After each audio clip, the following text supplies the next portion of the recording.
আসসালামু আলাইকুম। আপনি কি কখনো নিজেকে এই প্রশ্নটি করেছেন, কেন আমার জীবনে বারবার বিপদ আসে? কেন একটার পর একটা সমস্যা আমাকে ঘিরে ধরে? সবকিছু ঠিকঠাক চলছিল, হঠাৎ করেই যেন জীবনে নেমে আসে অজানা এক কষ্ট, এক চাপা দুঃখ। তখন মনে প্রশ্ন জাগে, আল্লাহ কি আমার উপর রাগান্বিত? কিন্তু না, প্রতিটি বিপদের পেছনেই লুকিয়ে আছে এক গভীর রহস্য, এক অদৃশ্য রহমত। আজ আমরা জানব আমাদের জীবনে কেন বারবার বিপদ আসে। আর তা হল, ১, খারাপ পথ থেকে ফেরানোর জন্য বিপদ আসে। অনেক সময় মানুষ গুনাহ, অন্যায় বা ভুল পথে এতটাই জড়িয়ে পড়ে যে সে আর নিজের অবস্থাটা বুঝতে পারে না। তখন আল্লাহ তাআলা দয়া করে এমন কিছু বিপদ বা কষ্ট দেন যা তাকে থামিয়ে দেয় এবং সঠিক পথে ফিরিয়ে আনে। আল্লাহ তাআলা বলেন, তাদেরকে আমি ছোট বড় শাস্তির দ্বারা পাকড়াও করেছি, যাতে তারা ফিরে আসে। সূরা আনআম ৪২। অনেক সময় মানুষ গুনাহের মধ্যে আনন্দ খুঁজে পায়, কিন্তু আল্লাহ চান না সে ধ্বংসের পথে যাক। তাই কখনো ব্যর্থতা, কষ্ট বা সমস্যা দিয়ে তাকে থামিয়ে দেন, যেন সে আবার আল্লাহ পথে ফিরে আসে। ২, দোয়া কবুলের দরজা খোলার জন্য বিপদ আসে।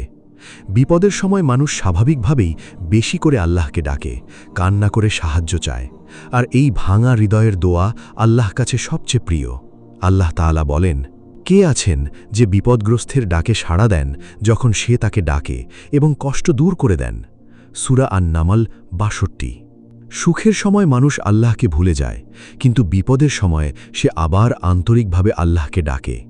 এই আন্তরিক দোয়াই আল্লাহ সবচেয়ে বেশি পছন্দ করেন, তাই তার প্রিয় বান্দাকে বিপদ দেন।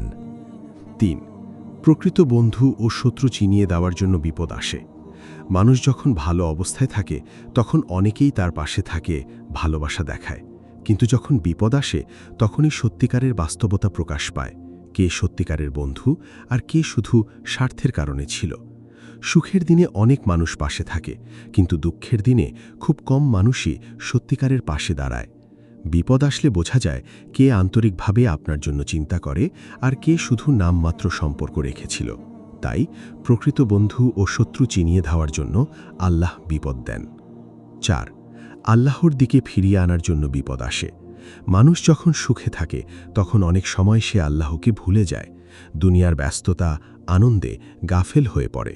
কিন্তু আল্লাহ তার প্রিয় বান্দাকে একেবারে ছেড়ে দেন না। তখন কখনো বিপদ, কষ্ট বা সংকটের মাধ্যমে তাকে আবার নিজের দিকে ফিরিয়ে আনেন। আল্লাহ তাআলা বলেন, আমি তাদের কঠিন শাস্তি দ্বারা পাকড়াও করেছি, যাতে তারা বিনয়ী হয়। সূরা আল মুমিনুন ৭৬। মানুষ যখন সবকিছু পেয়ে যায় তখন অনেক সময় সে ভাবে তার আর আল্লাহর প্রয়োজন নেই।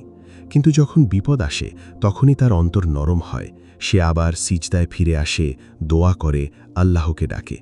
তাই বিপদ অনেক সময় শাস্তি নয়, বরং এটা আল্লাহর দিকে ফিরিয়ে আনার ব্যবস্থা, যাতে বান্দা আবার তার রবকে স্মরণ করে। ৫, অহংকার ভাঙার জন্য বিপদ আসে। মানুষ যখন ক্ষমতা, সম্পদ বা সাফল্য পেয়ে যায় তখন অনেক সময় তার ভেতরে অহংকার জন্ম নেয়। সে ভাবতে শুরু করে সবকিছু তার নিজের যোগ্যতা ও শক্তির কারণে হয়েছে।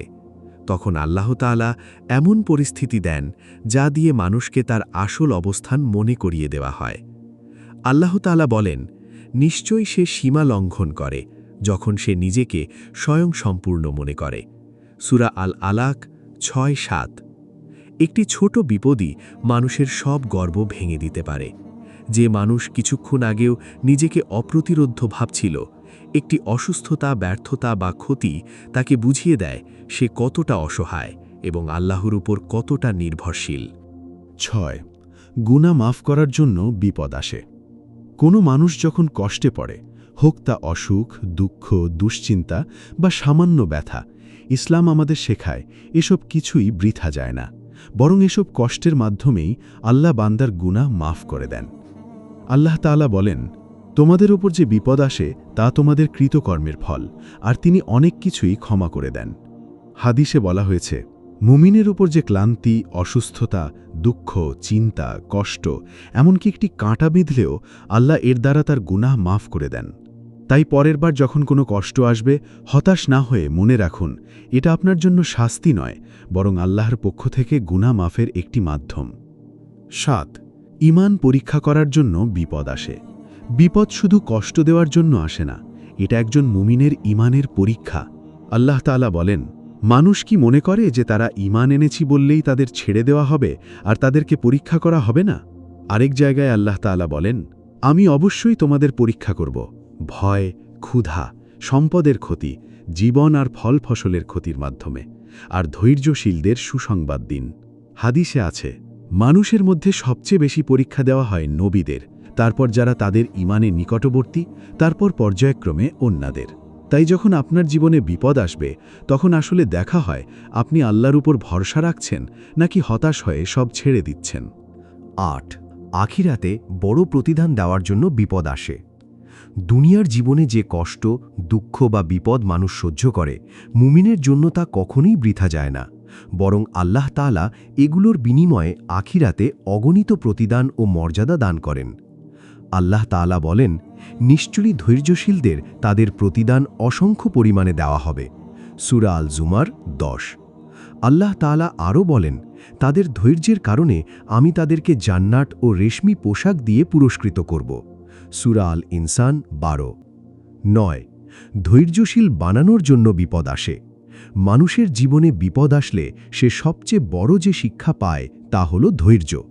সহজ সময়ে সবাই বিশ্বাসী ও শক্ত থাকে, কিন্তু কঠিন সময়ে আসল চরিত্র প্রকাশ পায়। আল্লাহ তাআলা বিপদের মাধ্যমে বান্দাকে সবর শেখান, যাতে সে ঈমানের পথে দৃঢ় থাকতে পারে। আল্লাহ তাআলা বলেন, আর ধৈর্যশীলদের সুসংবাদ দাও। সূরা আল বাকারা ১৫৫। আল্লাহ তাআলা আরও বলেন, নিশ্চয়ই আল্লাহ ধৈর্যশীলদের সঙ্গে আছেন। সূরা আল বাকারা ১৫৩। রাসূল সাল্লাল্লাহু আলাইহি ওয়াসাল্লাম বলেছেন, মুমিনের অবস্থা আশ্চর্যজনক।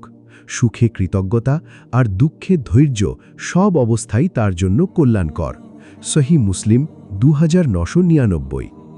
১০ আল্লাহর ভালোবাসার নিদর্শন হিসেবে বিপদ আসে। অনেক সময় মানুষ ভাবে বিপদ মানেই আল্লাহর অসন্তুষ্টি, কিন্তু ইসলামে বিষয়টা উল্টো।